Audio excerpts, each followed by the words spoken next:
24 movie side channel நண்பர்கள் அனைவருக்கும் வணக்கம். இன்னைக்கு நம்ம பார்க்க போறது குமஸ்தான் அப்படிங்கிற சூப்பரான ஒரு மலையாள படத்தை பத்தி தான் பார்க்க போறோம்.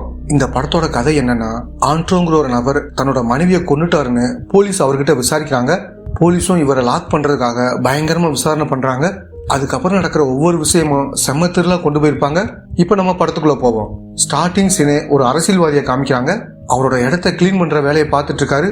இவரை தாண்டி ஒரு கார் போகுது. அதுல இருந்து 2 பேர் இறங்குறாங்க. ஒருத்தர் கிளைண்டா இருப்பாரு, இன்னொருத்தர் லாயரா இருப்பாரு. இவங்களுக்கு கேஸ்ல ஒரு ப்ராப்ளம் இருக்கு போல. அது சம்பந்தமா பேச ஆண்ட்ரோங்கிற நபரை பார்க்கத்தான் வந்துட்டு இருக்காங்க. இப்ப வீட்டுக்கு வந்தவங்க கதவை தட்டிட்டு இருக்காங்க. ஆண்ட்ரோட மனைவி தான் கதவை திறக்கிறாங்க. இருங்க அவர்கிட்ட சொல்றேன்னு ஹஸ்பண்ட கூப்பிடுறதுக்காக வராங்க. ஆண்ட்ரோ இந்த விஷயத்த காதுல வாங்கியிருப்பாரு. பேசுறதுக்காக வெளியே வந்துடுறாரு. இப்ப கிளைண்ட் கிட்ட என்ன பிரச்சனைன்னு கேக்குறாரு. கிளைண்ட் இருக்காருல, அவங்க மனைவி கூட அடிக்கடி சண்டை போடுவார் போல. சண்டை அதிகமாகி ஒய்ஃபை அடிச்சிருக்காரு. அவங்க இறந்து போயிருக்காங்க. இந்த பிரச்சனையில இருந்து வெளியே வரணும் மாதிரி கேட்டுட்டு இருக்காரு. இப்ப இவங்களுக்கு டீ கொடுக்கறதுக்காக லீலாங்கிற வேலைக்கார பொண்ணு வராங்க. இவங்க கையெல்லாம் லைட்டா நடுங்குது. இந்த நபர் பேசுறத கேட்டுதான் நடுங்குது போல. இப்ப எல்லாருக்கும் டீ தந்துட்டு கிளம்ப ஆரம்பிக்கிறாங்க. இப்ப போகும்போது லீலா கையில இருக்கிற தட்டை தெரியாம கீழே போட்டுறாங்க. அப்ப சவுண்டு கேட்டதுனால ஆண்ட்ரோ டென்ஷன் ஆகி லீலாவை பிடிச்சி பயங்கரமா திட்டுறாரு. இத பார்த்த கிளைண்ட்டும் அதிர்ச்சி ஆகிறாரு. லீலா அந்த கிளைண்ட் பேசுறத பார்த்து அதிர்ச்சி ஆகல. பொதுவா ஆண்ட்ரோவை பார்த்து பயப்படுவாங்க போல. இப்ப கிளைண்ட்டும் தெரியாம தான் இந்த விஷயம் நடந்துருச்சு, நீங்க தான் என்னை காப்பாத்தணும் மாதிரி சொல்றாரு. இந்த மாதிரி பிரச்சனையோட வரவங்க எல்லாரையும் காப்பாத்துறதுதான் இந்த ஆண்ட்ரோட வேலை. கோர்ட்ல எப்படி வாதாடினா இவர் தப்பிச்சிடலாம்னு அது சம்பந்தமான விஷயமெல்லாம் லாயர் கிட்ட சொல்றாரு.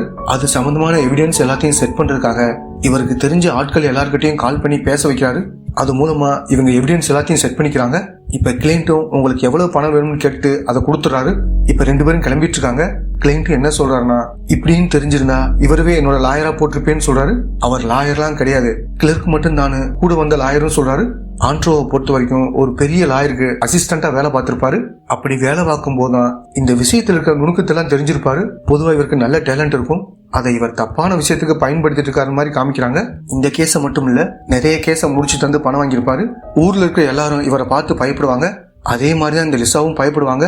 இப்ப ஊர்ல சுராங்கிற ஒரு நபரை காமிக்கிறாங்க. இவர் ஜாலியா பேசிட்டு சுத்திட்டு இருப்பாரு. இப்ப லீலா வேலையை முடிச்சிட்டு கிளம்புறாங்க. இந்த சுறாவுக்கு லீலா மேல ஒரு கண்ணு இருக்கும். அதே மாதிரி லீலாவுக்கு ஹஸ்பண்ட் இருக்காரு. இருந்தாலும் சுரா அப்பப்ப லீலா கிட்ட வந்து வலிஞ்சு பேசுவாரு. அவங்களுமே இவர்கிட்ட சாதாரணமா பேசுவாங்க. இப்ப லீலாவோட வீடு வந்துருது. ஹஸ்பண்ட் பார்த்தா பிரச்சனை ஆயிரும் நினைச்சு சுராவும் அங்கிருந்து கிளம்புறாரு. இப்ப அந்த அரசியல்வாதியை காமிக்கிறாங்க. இவரோட பேர் குமாருங்கிறது. அந்த வழியா ஆண்ட்ரோ கார்ல வராரு. குமார் கிட்ட நார்மலா பேசுறாரு. 2 பேரும் ஃப்ரெண்ட்ஸ் மாதிரி பழகுவாங்க போல. இந்த வீட்டுல ஆண்ட்ரோவும் அவரோட மனைவி மட்டும்தான் இருக்காங்க. இப்ப ஆண்ட்ரோ தூங்கிட்டு இருக்கும்போது திடீர்னு தூக்கமே வரமாட்டேங்குது. என்ன காரணம்னா, ஒரு நாய் குலைச்சுக்கிட்டே இருக்குது. சவுண்டு கேட்டாலே இவர் ஒரு மாதிரி ஆயிடுவாரு. அது அந்த குமாரோட நாயாத்தான் இருக்கும். இவரும் எந்திரிச்சு வந்து ஜன்னல் வழியா அந்த நாயை முறைச்சு பார்த்துட்டு இருக்காரு. இப்ப லீலாவும் காலையில் வந்து வீட்டு வேலையெல்லாம் பார்த்துட்டு இருக்காங்க. அப்ப குமாரும் தன்னோட நாயை தேடி அலைஞ்சிட்டு இருக்காரு. அது இங்கதான் சுத்திட்டு இருக்கும், தேடி பாருங்கன்னு லீலாவும் சொல்லிட்டு இருக்காங்க. இப்பதான் லீலா ஒரு விஷயத்த கவனிக்கிறாங்க. இந்த ஆண்ட்ரோ இருக்காருல்ல, எதையோ தோண்டி புதைச்சிட்டு வர மாதிரி வர்றாரு. இப்ப எல்லாத்தையும் கிளீன் பண்ணிட்டு வீட்டுக்குள்ள போறாரு. இவர் தான் நாயை புதைச்சிருப்பாரான்னு லீலாவும் யோசிக்கிறாங்க. இந்த ஊர்ல மைக்கேல், டேவிட் அப்படின்னு 2 குரூப் இருக்காங்க. இந்த 2 குரூப்லயும் ஒரு பிரச்சனை வந்திருக்கு. இதை சால்வ் பண்றதுக்காக ஆண்ட்ரோ தான் இங்க வந்திருக்காரு. இவர் சொன்னா 2 பேரும் கேட்பாங்க போல. அதுக்காகத்தான் 2 பேரும் டீமோட வந்திருக்காங்க. இப்ப டேவிட்டும் என்ன சொல்றாருன்னா, என்னோட சரக்கு வரத பத்தி இந்த மைக்கேல் தான் தகவல் கொடுத்திருக்கான், எல்லாமே மாட்டிக்கிடுச்சுன்னு சொல்றாரு. நான் எந்த தகவலையும் கொடுக்கலன்னு மைக்கேலும் சொல்றாரு. போக போக 2 டீமை சேர்ந்தவங்களும் வாக்குவாதம் பண்ண ஆரம்பிக்கிறாங்க. இப்ப ஆண்ட்ரோவும் நிறுத்துங்கன்னு கத்தி சொல்றாரு. நான் பேசுறேன், கொஞ்ச நேரம் அமைதியா இருங்கன்னு சொல்றாரு. இப்ப ஆண்ட்ரோ யாருக்கோ கால் பண்ணி பேசுறாரு. அந்த நம்பரை மட்டும் கண்டுபிடிச்சு கொடுங்கன்னு மாதிரி பேசுறாரு. அந்த நம்பர் எதுன்னு தெரிய வந்துருது. இப்ப அந்த நம்பருக்கு கால் பண்றாரு. பார்த்தா இங்க இருக்கிற யாரோட போன் தான் அடிக்குது. டேவிட் குரூப்ல இருக்க ஒருத்தரோட போன் தான் அடிக்குது. போனை கொடுன்னு வாங்கி பாக்குறாரு. இவன் தான் தகவல் கொடுத்திருக்கான்னு தெரிய வருது. மைக்கேல் தகவலை கொடுக்கல, உன்னோட குரூப்ல இருக்க ஆள் தான் தகவல் கொடுத்திருக்கான்னு சொல்றாரு. இப்ப டேவிட்டும் அவனை அடிச்சு துரத்தி வர்றாரு. மைக்கேல் கிட்ட மன்னிப்பெல்லாம் கேக்குறாரு. இப்ப ஆண்ட்ரோவும் கிளம்பலாம்னு நினைக்கிறாரு. அப்பதான் தாமஸ்ங்கிற ஒரு பையன் ஃப்ரெண்டு கூட கிளம்புறத கவனிக்கிறாரு. அந்த தாமஸ் யாருன்னா ஒய்ஃபோட அண்ணன் பையனா தான் இருப்பாரு. பிசினஸ் பண்றதுக்காக இவர்கிட்ட நிறைய பணம் வாங்கியிருப்பான். ஆனா பணத்தை கொடுக்காம இழுத்தடிச்சுக்கிட்டே இருக்கான். இப்ப இவரும் பணத்தை எப்ப தருவன்னு சட்டையை பிடிச்சு கேட்கிறாரு. அதனால தாமஸ்க்கு ஃப்ரெண்ட்ஸ் முன்னாடி அசிங்கமா போயிருது. ஒழுங்கா பணத்தை ரெடி பண்ணுன்னு சொல்லிட்டு ஆண்ட்ரோவும் அங்கிருந்து கிளம்பி போறாரு. எல்லாரும் முன்னாடி அசிங்கமா போயிடுச்சுன்னு தாமஸும் யோசிச்சுட்டு அங்கிருந்து கிளம்பி போறான். தாமஸும் இந்த விஷயத்த அத்தைக்கு கால் பண்ணி சொல்றான். இப்ப லீலாவும் பேரண்ட்ஸ் டீச்சர் மீட்டிங் போக வேண்டியிருக்கு, லீவ் வேணும், சார்கிட்ட எப்படி கேக்குறதுன்னு தெரியலன்னு சொல்றாங்க. அதெல்லாம் நான் பாத்துக்கிறேன், நீ கிளம்புன்னு இவங்களும் சொல்றாங்க. அடுத்து ஆண்ட்ரோ கிட்ட வந்து லீலா நாளைக்கு வரமாட்டான்ற விஷயத்த முதல்ல சொல்லிடுறாங்க. ஏன் தாமஸ் கிட்ட இப்படி நடந்துக்கிறீங்க, நம்ம கிட்ட பணமா இல்லையான்னு கேக்குறாங்க. நான் கஷ்டப்பட்டு சம்பாதிச்ச பணம், அப்படியெல்லாம் விட முடியாதுன்னு சொல்றாரு. இதனால 2 பேருக்கும் வாக்குவாதம் நடக்குது. லீலா கிளம்பிட்டு இருக்கும்போது இவங்க பேசுறத கொஞ்சம் கவனிக்கிறாங்க. ஓவரா பேசாத, குழி தோண்டி புதைச்சிருவேன்னு ஆண்ட்ரோவும் ஒய்ஃபு கிட்ட கோபமா பேசுறாரு. இதெல்லாம் லீலாவோட காதுல விழுகுது. இவங்களும் அங்கிருந்து கிளம்பி போறாங்க. இன்னைக்கு வேலைக்கு வரலன்னு சொல்லியிருப்பாங்க. இவங்களுடைய ஹஸ்பண்ட் பேரண்ட்ஸ் டீச்சர் மீட்டிங் போயிருப்பாரு. அதனால இவங்க வேலைக்கு வந்துடுறாங்க. பின்வாசல் வழியா தான் உள்ள போவாங்க. ஆனா ஆண்ட்ரோவோட மனைவி கதவை திறக்க மாட்டேங்கிறாங்க. ஏன் திறக்கலன்னு இவங்களும் யோசிக்கிறாங்க. ஒருவேளை தூங்கிட்டு இருக்கலாம்னு நினைச்சு முன்வாசல் வந்து காலிங் பெல்ல அமுக்கிட்டே இருக்காங்க. ரொம்ப நேரம் கழிச்சு இவர் தான் திறக்கிறாரு. இவர் முடியெல்லாம் களைஞ்ச மாதிரி இருக்கு. மேரியம்மா இல்லையான்னு கேக்குறாங்க. அவ ஊருக்கு போயிருக்கான்னு இவரும் சொல்றாரு. அப்ப லீலாவும் வீட்டுக்குள்ள என்ன நடந்திருக்குன்னு பாக்குறாங்க. அங்க பொருள் எல்லாம் கீழே விழுந்து கிடக்குது. சரின்னு இவங்களும் நடக்க பாக்குறாங்க. அப்ப யோசிச்சுட்டு மேரியம்மாவுக்கு கால் பண்றாங்க. அப்ப உள்ள இருக்கிற போன் வைப்ரேட் ஆகி கீழே விழுகுது. இவங்களும் இதை பார்த்துட்டு வேகமா அந்த இடத்துல இருந்து கிளம்புறாங்க. இவங்க பதட்டமா நடந்து போறத சுறா பாக்குறாரு. எப்பயும் போல இவங்க கிட்ட ஜாலியா பேசுறாரு.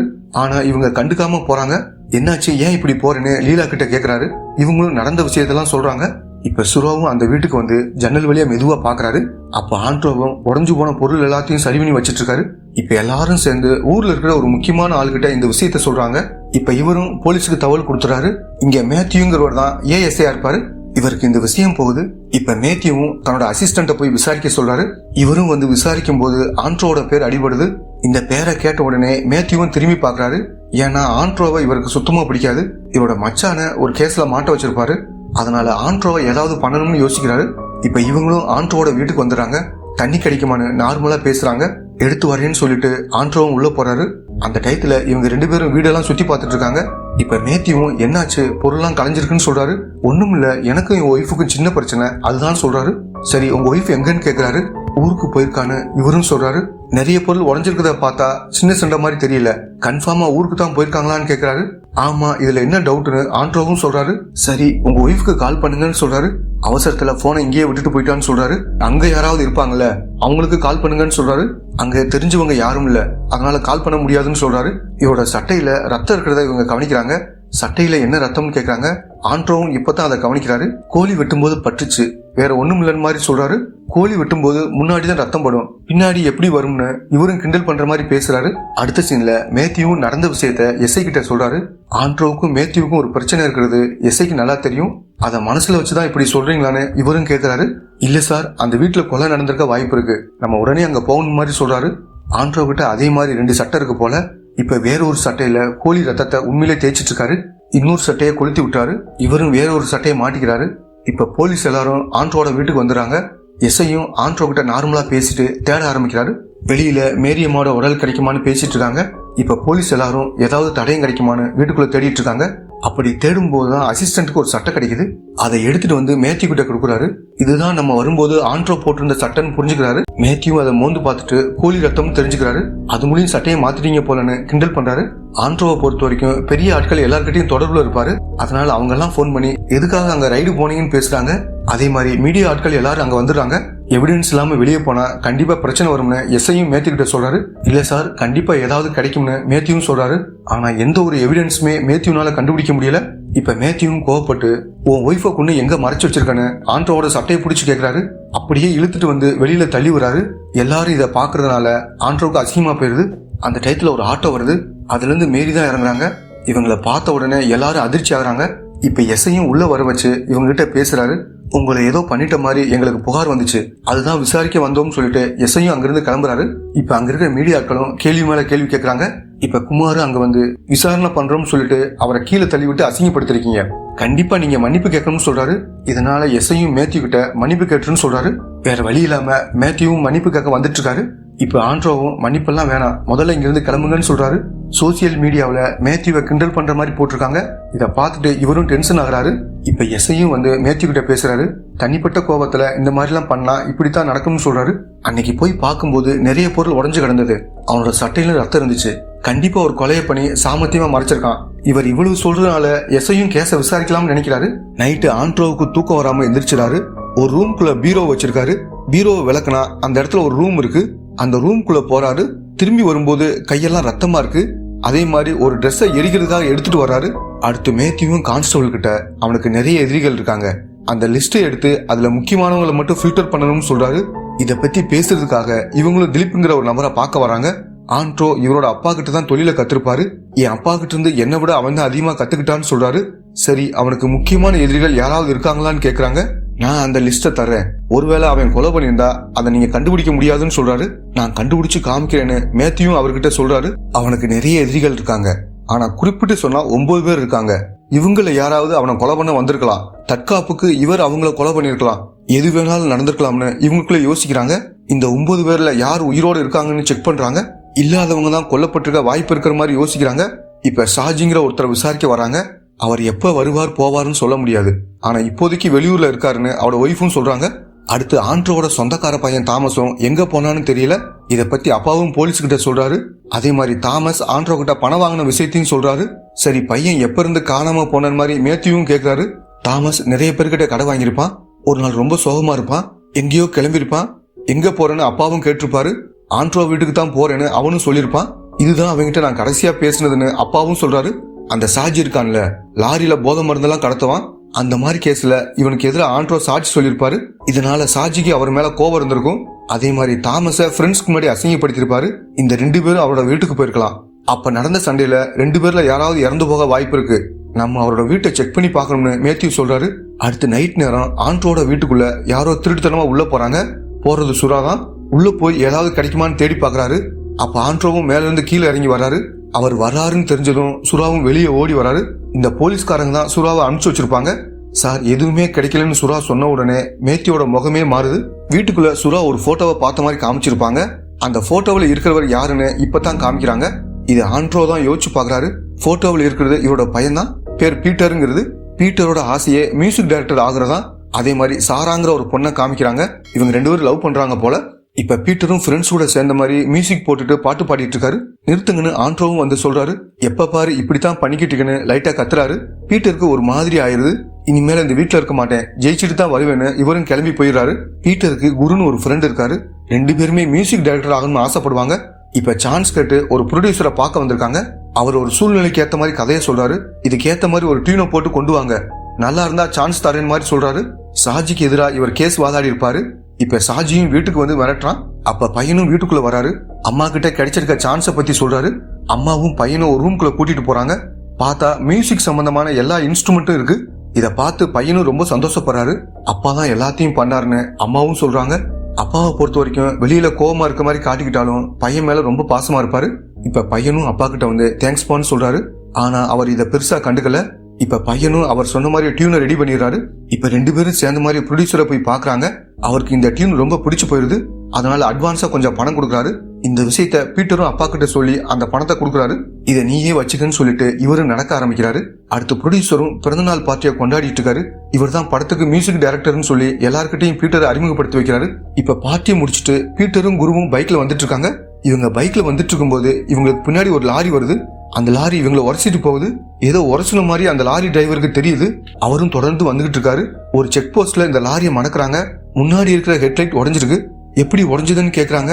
ஒரு இடத்துல ஆக்சிடென்ட் பண்ணிட்டேன், தெரியாம பண்ணிட்டேன்னு மாதிரி சொல்றாரு. வா வந்து அந்த இடத்த காட்டுன்னு சொல்றாங்க. இவரும் வந்து அந்த இடத்த காமிக்கிறாரு. அந்த இடத்துல 2 பேர் காயத்தோட விழுந்து கிடக்குறாங்க.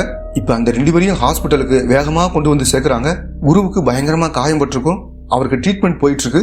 ஆனா பீட்டர் இந்த இடத்துக்கு வர்றதுக்கு முன்னாடி இறந்து போயிருப்பாரு. இத பத்தி அந்த டாக்டர் சொல்றாரு. இத கேக்குற எல்லாரும் பயங்கரமா ஃபீல் பண்ணிட்டு இருக்காங்க. பையனோட ரூமை அப்பாவும் சோகமா பாத்துட்டு இருக்காரு. நைட் நேரம் ஒரு ரூம்குள்ள போன மாதிரி காமிச்சாங்களே, அது இந்த ரூமா தான் இருக்கும். இன்சூரன்ஸ் ஏஜென்ட் இந்த இடத்துக்கு வராரு. சார், போஸ்ட்மார்ட்டம் ரிப்போர்ட் வேணும்னு கேக்குறாரு. அப்பாவும் அந்த ரிப்போர்ட்டை எடுத்து தரலாம்னு நினைக்கிறாரு. இப்பதான் அந்த ரிப்போர்ட்டை பாக்குறாரு. இவருக்கு ஏதோ தப்பா படுது. இது சம்பந்தமா டாக்டர் கிட்ட பேசுறாரு. இப்ப அப்பாவுக்கும் பையன் சாவுல லைட்டா சந்தேகம் வருது. அடுத்த அப்பாவும் குருவை பார்த்து விசாரிக்க வராரு. இடிச்சதா போலீஸ் ஒருத்தர் அரெஸ்ட் பண்ணிருப்பாங்க. இவன் தான் இடிச்சானா, நீ பாத்தியான்னு கேக்குறாரு. இல்ல சார், நான் கவனிக்கலன்னு குருவும் சொல்றாரு. யாராவது திட்டம் போட்டு நம்ம பையனை கொண்டிருப்பாங்களான்னு மாதிரி யோசிக்கிறாரு. இடிச்ச நபர் வெளியே வந்திருக்காரு. அவரை பார்த்து பேசுறதுக்காக ஆண்ட்ரோ வராரு. இப்ப டிரைவரும் ஆண்ட்ரோ கிட்ட மன்னிப்பு கேட்கிறாரு. அந்த நேரத்துல பனி அதிகமா இருந்துச்சு, தெரியாம தான் இடிச்சிட்டேன். இடிக்கும் போது கூட நான் பைக்கை தான் இடிச்சேன்னு தெரிஞ்சிருந்தா கண்டிப்பா காப்பாத்திருப்பேன், என்ன மன்னிச்சிருங்கன்னு சொல்றாரு. இவரும் பெருசா கண்டுக்காம இங்கிருந்து கிளம்புறாரு. எந்த இடத்துல ஆக்சிடென்ட் ஆச்சோ அந்த இடத்துக்கு வந்து பாக்குறாரு. அந்த இடத்துல இருந்து கொஞ்சம் தூரம் தள்ளி போனா சிசிடிவி இருக்கு. இந்த ஃபுட்டேஜை கேட்டு இவர் வாங்கிக்கிறாரு. இப்ப அதை செக் பண்ணி பாக்குறாரு. நைட் நேரம்னால ரொம்ப கம்மியான வண்டி தான் போயிருக்கு. அந்த லாரிக்கு அப்புறம் வேற ஒரு லாரி போகுது. அந்த லாரியை யார் ஓட்டினான்னு பாக்குறாரு. பாக்குறவர் அதிர்ச்சி ஆகிறாரு. ஷாஜி தான் அதை ஓட்டுறான். இவன் தான் வீட்டுக்கு வந்து மிரட்டி இருப்பான். இவங்க கூட பண்ணிருக்க வாய்ப்பு இருக்கிற மாதிரி யோசிக்கிறாரு. இப்ப கரண்ட்ல நடக்கிறத காமிக்கிறாங்க. தாமஸ தேடிக்கிட்டு இருந்தாங்கல்ல, இப்ப தாமஸ கண்டுபிடிச்சிடறாங்க. இவர் ஒரு ஊர்ல தான் பதுங்கிட்டு இருந்திருப்பாரு. எதுக்காக மறைஞ்சிருந்தேன்னு போலீஸும் கேக்குறாங்க. கடன் பிரச்சனை அதிகமாயிடுச்சு சார், அதனாலதான் சொல்றாரு. சரி, எதுக்காக ஆண்ட்ரோ வீட்டுக்கு போறேன்னு சொல்லிட்டு போனேன், என்ன காரணம்னு கேக்குறாங்க. அங்க போறேன்னு சொல்லிட்டு போனதான் யாரும் என்ன தேடி வரமாட்டாங்க, என் மாமாவை பார்த்து எல்லாரும் பயப்படுவாங்க, அதனாலதான் அப்படி சொன்னேன்னு சொல்றான். அடுத்து இருக்கிறது சாஜி மட்டும்தான். அவனுக்கு தான் ஏதோ ஆயிருக்குன்னு மாதிரி யோசிக்கிறாங்க. இப்ப மேத்யூவும் லீலா கிட்ட வந்து நீ பழைய மாதிரி வேலைக்கு போ, அங்க எங்களுக்கு ஏதாவது துப்பு கிடைக்க வாய்ப்பு இருக்கிற மாதிரி சொல்றாரு. அவங்களும் வேலைக்கு வான்னு கூப்பிட்டு இருப்பாங்க. இவங்க தான் பயந்து போகாம இருந்திருப்பாங்க. இப்ப மேத்யூவும் சாஜியோட போட்டோவை காமிச்சு இந்த மாதிரி ஒருத்தன் அந்த வீட்டுல இருக்க வாய்ப்பு இருக்கிற மாதிரி சொல்றாரு. இப்ப லீலாவும் திரும்ப வேலைக்கு வந்துடுறாங்க. ஆண்ட்ரோ என்ன பண்றாருன்னு ஜன்னல் வழியா கவனிக்கிறாங்க. கொஞ்ச நேரம் வரமாட்டாருன்னு நினைச்சு இவங்களும் தேட ஆரம்பிக்கிறாங்க. அந்த பீரோவுக்கு பின்னாடி ஒரு ரூம் இருக்குல்ல, இவங்களுக்கும் தெரியும் போல. இதை திறக்கலாம்னு நினைக்கும் போது இவனோட வீட்டுக்காரர் போன் பண்றாரு. நீ கிளம்பி வந்துரு, அந்த சாஜி போலீஸுக்கு கிடைச்சிட்டான்னு சொல்றாரு. அடுத்த சீன்ல எஸ்ஐ சாஜி கிட்ட விசாரிக்க ஆரம்பிக்கிறாரு. இவ்வளவு நாள் எங்க போனேன்னு கேக்குறாரு. வேலை விஷயமா வெளியூர் போயிருந்த மாதிரி இவனும் சொல்றான். இதை கேட்கிற மேத்யூவும் சோகமா தள்ளி போய் நிக்கிறாரு. இந்த விஷயத்தெல்லாம் அந்த குமாரும் கவனிக்கிறாரு. அசிங்கப்பட்டியான மேத்யூவை சொல்ற மாதிரி சொல்றாரு. இப்ப அசிஸ்டன்ட்டும் வந்து நம்ம தான் தேவையில்லாம யோசிக்கிறோம்னு மேத்யூ கிட்ட சொல்றாரு. ஆனா மேத்யூவுக்கு இன்னும் சந்தேகம் இருக்கு. கண்டிப்பா அவன் யாரோ கொண்டிருக்கான்னு சோத்துல கூட எழுதுறாரு. இப்ப நைட் நேரம் ஆண்ட்ரோவும் அந்த ரூம்குள்ள வராரு. அப்பதான் ஆண்ட்ரோ யாரையும் கொல்லல, கொல்றதுக்காக ஒருத்தனை வச்சிருக்காருன்னு தெரியுது. அங்க இருக்கிறது வேற யாரும் இல்ல, பையனோட ஃப்ரெண்டு குரு தான். இப்ப சில விஷயங்களை நமக்கு காட்டுறாங்க. ஆண்ட்ரோட ஃப்ரெண்டு மைக்கேல் இருக்கார்ல, இவர் கேட்டதுனால சில டிவைஸ் எல்லாம் கொடுக்குறாரு. அன்னைக்கு நைட்டு ஒய்ஃப் கூட சண்டை வந்துச்சுல, இவர் தான் ஊருக்கு போயிட்டு வான்னு அனுப்பிச்சு வச்சிருப்பாரு. இப்ப இவரும் தான் பிளான் பண்ண விஷயத்த செய்ய ஆரம்பிக்கிறாரு. இவர் வந்துகிட்டு இருக்க வழியில தான் அந்த குருவும் கார் ரிப்பேர் ஆன மாதிரி நின்றுகிட்டு இருக்கான். இப்ப இவரும் நான் கூட்டிட்டு போறேன்னு சொல்றாரு. சரின்னு இவனும் ஆண்ட்ரோட கார்ல ஏறிக்கிறான். அப்படி போயிட்டு இருக்கும்போது வீட்டுல டீ சாப்பிட்டு போலாம்னு சொல்றாரு. சரின்னு இவனும் ஏத்துக்கிறான். இப்ப ரெண்டு பேரும் இவரோட வீட்டுக்கு வந்துடுறாங்க. குரு போனை பார்த்துட்டு உட்காந்துருக்கான். இப்ப இவனும் மியூசிக் டைரக்டர் ஆயிருப்பான். ஆண்ட்ரோவும் பக்கத்துல வந்து எதுக்காக என் பையனை கொன்னேன்னு கேக்குறாரு. என்னது நான் கொன்னனா, என்ன அங்கிள் பேசுறீங்கன்னு குருவும் சொல்றான். ரொம்ப நடிக்காத, எல்லாம் எனக்கு தெரிஞ்சிருச்சுன்னு இவரும் சொல்றாரு. தலையில பயங்கரமா அடிபட்டதுனாலதான் பீட்டர் இறந்து போயிருப்பாரு. ரத்தம் உறைஞ்சு போனதை வச்சு எத்தனை மணிக்கு இந்த அடிபட்டிருக்குன்னு நோட் பண்ணிருப்பாங்க. 3 மணிக்கு தான் இந்த அடிபட்ட மாதிரி சொல்லியிருப்பாங்க. இதை பார்த்தப்பதான் இவர் அதிர்ச்சி ஆயிருப்பாரு. ஏன்னா அந்த டிரைவர் பைக்கை உரைச்சிட்டு போனது 1:30 மணிக்குன்னு சொல்லியிருப்பாரு. அந்த டயத்துல தான் தலையில அடிபட்டிருக்க வாய்ப்பு இருக்கு. எப்படி 3 மணிக்கு அடிபட்டிருக்கும்? அதுக்கப்புறம் யாரோ வந்து பையனை ஏதோ பண்ணிருக்காங்கன்னு யோசிச்சிருப்பாரு. மொத்தம் 3 வண்டி தான் கிராஸ் ஆயிருக்கும். அதுல ஒண்ணு சாஜியோட வண்டியா இருக்கும். ஒருவேளை சாஜி தான் இதை பண்ணிருப்பாருன்னு யோசிச்சிருப்பாரு. அதுக்கப்புறம் குருவை பார்த்து விசாரிச்சிருப்பாரு. அவன் பதில் சொல்ல முடியாம திணறி இருப்பான். அது மூலமாவே இவன் தான் இதை பண்ணிருக்கான்னு கன்ஃபார்ம் பண்ணிருப்பாரு. நீ தான் இதை பண்ணிருக்கேன்னு சொல்றாரு. ஆமா நான் தான் பண்ணேன்னு இவனும் சொல்றான். அப்ப என்ன நடந்துச்சுன்னு நமக்கு காமிக்கிறாங்க. அந்த ப்ரொடியூசர் இவர் தான் மியூசிக் டைரக்டர்னு பீட்டர் தான் கூப்பிட்டுருப்பாரு. குருவை கூப்பிட்டுருக்க மாட்டாரு. இதனால இவன் டென்ஷன் ஆயிருப்பான். பீட்டரை ஏதாவது பண்ணணும்னு யோசிச்சிருப்பான். அந்த ஆக்சிடென்ட் தற்செயலா தான் நடந்திருக்கும். இவங்க 2 பேரும் காயம்பட்டு ஒரு இடத்துல விழுந்து கிடக்குறாங்க. கொஞ்ச நேரம் கழிச்சுதான் 2 பேரும் கண் முழிச்சிருப்பாங்க. இப்ப பீட்டரும் நீ ஓகேவான்னு குருவை எழுப்பியிருப்பாரு. இங்கிருந்து நம்ம மட்டும் தான் போகணும், பீட்டரை சாகடிக்கணும்னு இவன் யோசிச்சிருப்பான். அதனால ஒரு ஆடை வச்சு தலையில அடிச்சு கொலை பண்ணிருப்பான். இப்ப நீயும் சாக போறேன்னு ஆண்ட்ரோவை எட்டி மிதிக்கிறான். ஆண்ட்ரோவும் காயம்பட்ட மாதிரி கீழே விழுந்துறாரு. இப்ப திரும்பவும் எந்திரிச்சு இவங்க கூட சண்டை போறாரு. இவங்க 2 பேரும் பயங்கரமா சண்டை போட்டுக்கிறாங்க. இதனாலதான் பொருள்லாம் உடைஞ்சிருக்கும். ஆண்ட்ரோவோட முதுகுல ரத்தம் எல்லாம் இருந்திருக்கும். இப்ப கரண்ட்ல நடக்கிறத காமிக்கிறாங்க.